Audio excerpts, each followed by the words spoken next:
Comenzamos esta historia con Thorfinn, nuestro protagonista, quien, durante sus primeros 6 años de vida, vivió modestamente con su familia en un pequeño pueblo costero de Islandia. No fue hasta que un barco Jonsviking, comandado por Lord Floki, atracó en su aldea que descubrió su padre. Thors Snorrisson fue una vez un ilustre guerrero temido por todos y miembro de los Jonsvikings, apodado el Troll de Joe. Este último, aunque desdeñaba la violencia, se vio obligado por Floki a sumarse a la campaña de invasión de Inglaterra en la que iban a participar los Jonsvikings. Con la ayuda de su amigo, el navegante Leif Erikson, Thors zarpó rumbo a Inglaterra, sin saber que se trataba de una gran trampa tendida por Floki. En su camino, son atacados por los piratas de un tal Askeladd. Este último logra solo con astucia matar a Thors, bajo los ojos de Thorfinn, que se había embarcado en secreto en el barco de su padre. Hambriento de venganza, Thorfinn prometió que mataría a Askeladd y se unió a su banda de guerreros. Años más tarde, Thorfinn se ha convertido en un asesino frío y despiadado, impulsado únicamente por su deseo de venganza.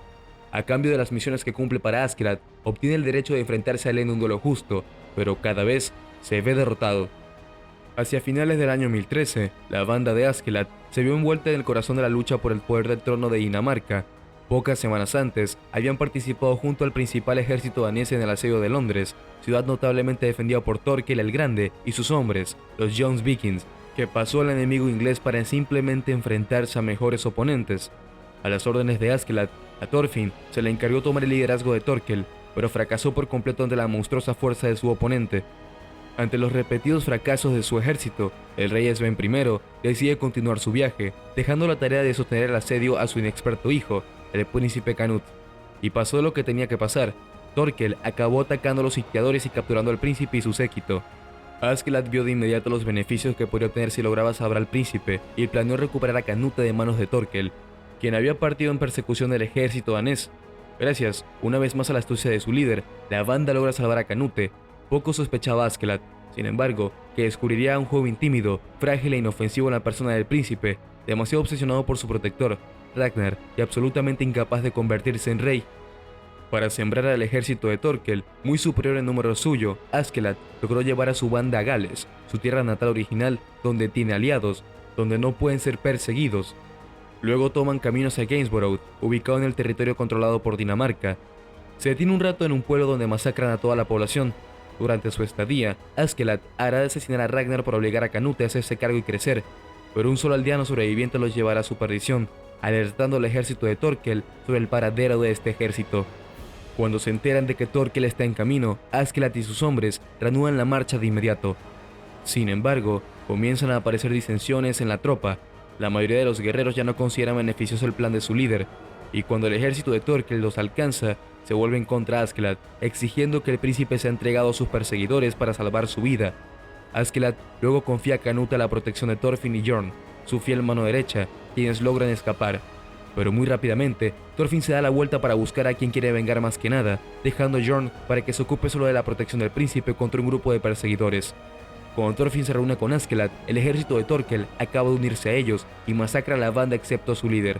Thorfinn luego desafía a Thorkel a un duelo para obtener la vida de Askeladd. Gracias a los consejos de este último, el joven logra herir gravemente a su gigantesco oponente y ganar. Es entonces cuando Canute hace su reaparición para sorpresa de todos. Durante su huida, presenciando la lucha de Jorn, y gracias a las palabras del sacerdote Willibald que lo acompañaba, el príncipe tuvo una revelación y adquirió la majestuosidad que le faltaba, deseando ahora arrebatarle el trono a su padre, el rey Sven. Canute logra que el ejército de Thorkel se una a su causa, así como Askeladd, quien se convierte en un sabio consejero en su futura lucha por el poder. A principios del año 1014, Canute finalmente llegó a Gainsborough con sus nuevos aliados. Durante su entrevista, su padre comprende rápidamente que ha cambiado y que ahora codicia su corona. Luego se establece un juego de buenos estrategas entre los dos campos. Sven le ofrece a Canute que se reúna con él en York, donde se llevará a cabo un gran banquete para celebrar la conquista de Inglaterra en presencia de los señores daneses más poderosos. Sven anuncia a su ejército que planea invadir Gales para consternación de Askeladd. Cuando este último trata de disuadirlo, el rey le ofrece perdonar a su país de origen si él mismo asesina a Canute. Ante este cruel dilema, Askeladd solo ve una solución: sacrificarse. Luego, mata al rey para consternación de todos, haciendo que su acto parezca la locura de un hombre. Thorfinn, que no asistía al banquete, fue alertado por la multitud que salía del palacio y descubrió lo que había sucedido. Intentó unirse a Askeladd, que había triunfado sobre todos los guardias que lo atacaron, pero llegó demasiado tarde para ver a Canute herir de muerte a Askeladd, quien luego respiró por última vez en sus brazos. Loco de dolor, al ver desaparecer su única razón de vivir, su venganza, Thorfinn intenta matar a Canute, pero apenas es vencido, y mientras Canute, aclamado como un héroe por la audiencia por haber matado al regicidia, se apodera de la corona, Thorfinn es arrastrado fuera del palacio y desaparece en el limbo de la historia. Segunda temporada. En lo que es el inicio de la temporada nos presentan un pueblo siendo saqueado por un grupo de guerreros. Aquí nos presentan uno de los primeros personajes que va a influir mucho en nuestro protagonista a lo largo de la temporada, Einar, un muchacho de granja que presenció de la manera más cruel el fin de su familia y al final terminó siendo vendido como esclavo. La presencia de Einar desde el principio generaba un contraste muy grande al lado de Thorfinn, ya que se podía observar un chico muy desalmado sin muchas ganas de vivir y con solamente una misión que se le dio por su amo, ya que para sorpresa de muchos, Thorfinn también terminó siendo esclavo luego de los sucesos de la primera temporada. El hecho de que Thorfinn terminara siendo esclavo fue una gran sorpresa. El caso es que sabíamos que nos revelarían luego cómo terminó en la granja del viejo Ketil para desaparecer un bosque entero y plantar trigo, y así poder ganar su libertad, que es el objetivo que se mostrará a medida que pasen los capítulos. Lo importante aquí es cómo alguien tan introvertido como Thorfinn logra encajar con Einar, que no está acostumbrado a esta vida de esclavo, y ver cómo los que están a su rango superior a ellos ahora se aprovechan de manera denigrante comiéndose sus comidas, burlándose de ellos, e inclusive usándolos para labores que no les corresponden, mostrando cómo la humanidad ha sido así de rencorosa y aplica la ley del más fuerte para ello. El resto de los personajes los van introduciendo a medida que pasan los minutos de la serie. Uno de ellos, Olmar, pese a no aparecer con tanta frecuencia, su influencia en lo que es la historia es grande, todo porque no quiere ser el heredero de la granja, sino más bien seguir los pasos de su hermano Thorkill y ser parte de los vikingos más fuertes de su tiempo. La arrogancia de este personaje le sale caro más adelante por querer demostrar a la fuerza una faceta que muchos sabemos que no es.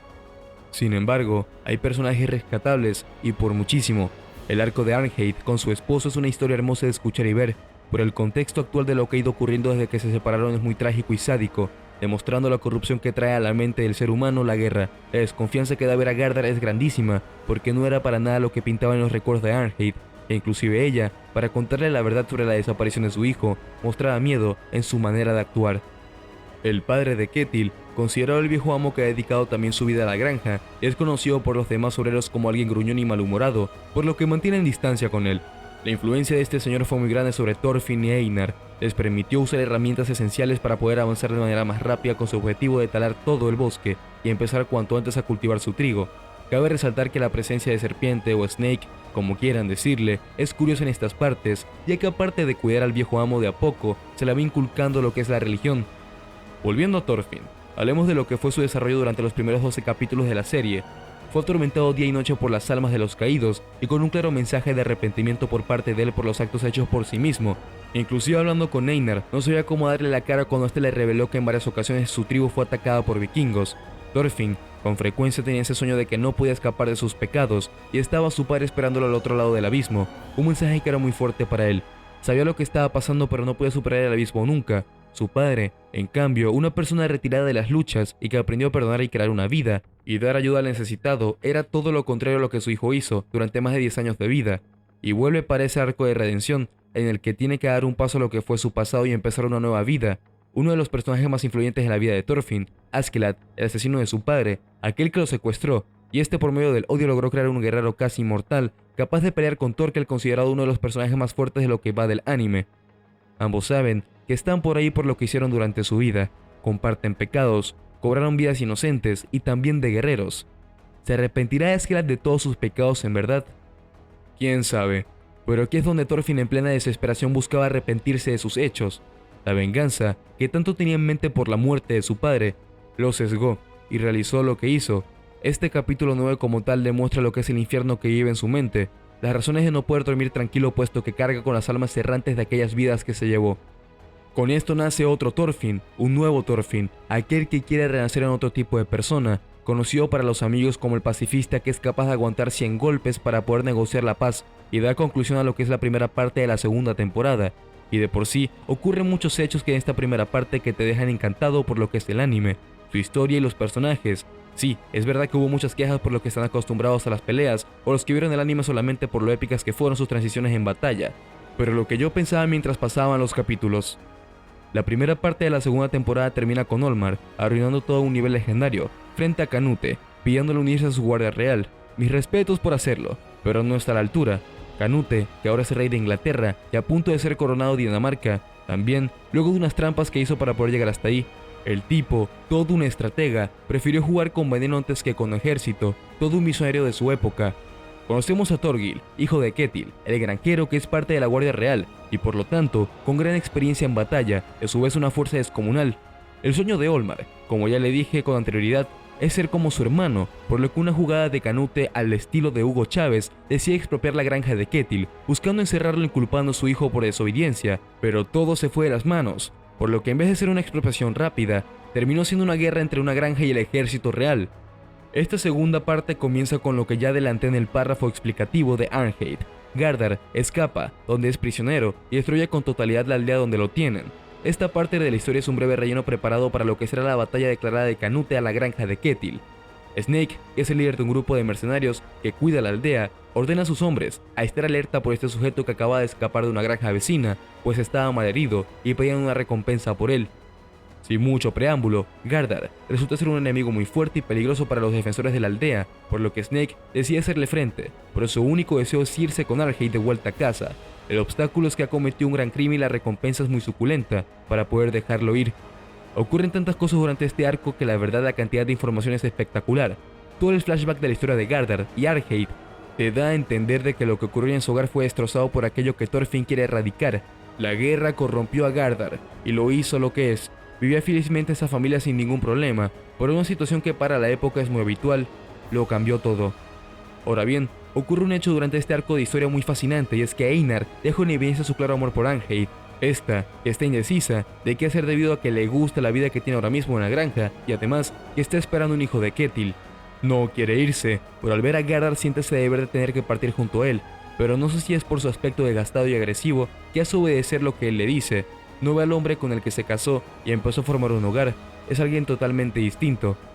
El caso es que Gardar está muy mal herido e inconsciente luego de la pérdida de sangre excesiva que tuvo, y aquí entra nuestro querido dúo dinámico, Thorfinn y Einar, pero sin dejar atrás el viejo amo que cuando la edad se hace partícipe del ser humano, y es cuando el viejo Sverkel ya no puede con su granja, debido a su avanzada edad, que ya no puede mantenerse en pie, y los muchachos, Einar y Thorfinn, deciden socorrerlo. Antes de la llegada del ejército de Canute, ocurre algo que para el espectador fue alivio, y es volver a ver a Thorfinn pelear, más bien, defenderse, pero fue el deseo de muchos que deseaban volver a ver a ese guerrero veloz y ágil que tanto vimos en la primera temporada. Tiene un encuentro serio con Snake para ayudar a ocultar a Gardnar, del cual empezamos a ver los inicios del Thorfinn pacifista. Por otra parte, ya continuando, llega el ejército del rey Canute a la granja. El equipo de Ketil vuelve gracias a la ayuda de un querido personaje que recordaremos en el pasado, Leif, aquel que ha estado buscando a Thorfinn desde el inicio para regresarlo a Islandia con su madre. Leif se enteró que en esta granja está Thorfinn como esclavo y que está seguro que ahora sí es el que está buscando de verdad. Pero aquí ocurre algo antes de ese reencuentro, y es que Ketil necesita saber qué ha pasado desde que no fue a creerse lo que está a punto de experimentar su granja, y su esposa, que lo único que hizo durante la temporada fue meter casquillo y le cuenta lo que hizo Arnheid. Ketil no está en sus cabales. No asimilaba todavía que se iba a enfrentar contra la élite de los vikingos por su granja, viendo como sus hijos se le salen del control, y su mayor amor, que era Arnheid, que le complació cuando él quería y era su esclava preferida, tomó una decisión muy drástica que desembocó tristemente en el final de un personaje que marcó durante su aparición en esta temporada. Preparándose para la guerra, un pequeño puñado, poco más de 100 soldados vikingos de Canute llegan a la granja y los esclavos, sirvientes, vecinos, siervos, mercenarios, etc., que estaban del lado de Ketil, se sienten confiados creyendo que pueden contra ellos. Luego de la primera retirada del ejército de la granja fue cuando Olmar admite que no puede y que todo fue un fiasco para él. Tuvo un desarrollo de personaje correcto y doloroso, entendió lo que para ser un hombre no es necesario, quiere ser el más fuerte, pero ojo que ahí no es el pico de la emoción, sino que un personaje. Thorfinn se le adelantó en batalla y buscó la retirada de Canute, pero para ello, Thorfinn debió aguantar 100 golpes para poder hablar con él y negociar la paz. Tienes que estar loco para hacer eso, pero aquí es donde vemos la realidad. El cambio, lo que de verdad es el desarrollo de Thorfinn como personaje, donde olvidamos plenamente lo que fue como guerrero aquellos destrozos que hizo en las aldeas, invadiendo Inglaterra, ahora es una persona distinta y razona con mayor claridad, o eso creo. 100 golpes por hablar con el rey son un chiste. Está decidido en que su forma de pensar sea lo que lleva a la cima, no quiere conflictos y deja dos frases que es magistral. Luego de 100 golpes, yo no tengo enemigos y No puedo pegarle a alguien si pretendo negociar la paz. Se encuentra con Canute. Perfecto, el reencuentro que tanto quería. Recordemos que le hizo la cicatriz que tiene en la cara, un recordatorio que se hace durante el capítulo. El rey, que está en su parte, loco en modo esquizofrénico, intenta convencerle a Thorfinn cuál es su objetivo tratando de demostrarle su poder ante todos, buscando detener las olas del mar. Canute está loco, pero es interesante la reflexión que deja ahí. Nadie es tan poderoso como Dios. Cabe aclarar que la evangelización en este punto de la historia de la humanidad ya estaba casi por toda Europa. Odín, el Valhalla y toda la costumbre nórdica estaba perdiéndose. Pero es cierto lo que dice Canute, no hay hombre capaz de estar por encima de la naturaleza. El mensaje que le da Thorfinn es muy claro, y para él, Canute, no cuadra el hecho de que un guerrero de la altura de Thorfinn quiera negociar la paz de esa manera sin luchar. Lo termina convenciendo, y su momento más loco empieza a reír. Obra maestra de la locura. Finalmente, en lo que quedaba luego de la batalla, Thorfinn regresa a Islandia de manera exitosa evitando que Canute se quedara con la granja. Thorfinn demostró que sí era posible cambiar en todo aspecto, y sin duda, esta fue una temporada que nos encantó muchísimo a todos, por cómo el protagonista empezó de un esclavo introvertido a lo que es ahora, su objetivo actual Vinland, para crear la utopía que todo ser humano piensa que es posible tener, sin guerras y con paz por todos lados. Es verdad que es difícil en ese tipo de escenario, pero Thorfinn comenzó siendo un niño que lleno de odio y venganza quería solamente vengar la muerte de su padre. Eso lo llevó a sufrir en muchos aspectos y a desquitarse con los inocentes. La paz siempre puede ser la opción. Los conflictos bélicos traen como consecuencia vidas inocentes y cantidades excesivas de muertes. No tenemos el poder suficiente para decirle no a estas guerras, pero sí podemos convertirnos en Thorfinn y buscar la paz así sea dentro de nuestro hogar.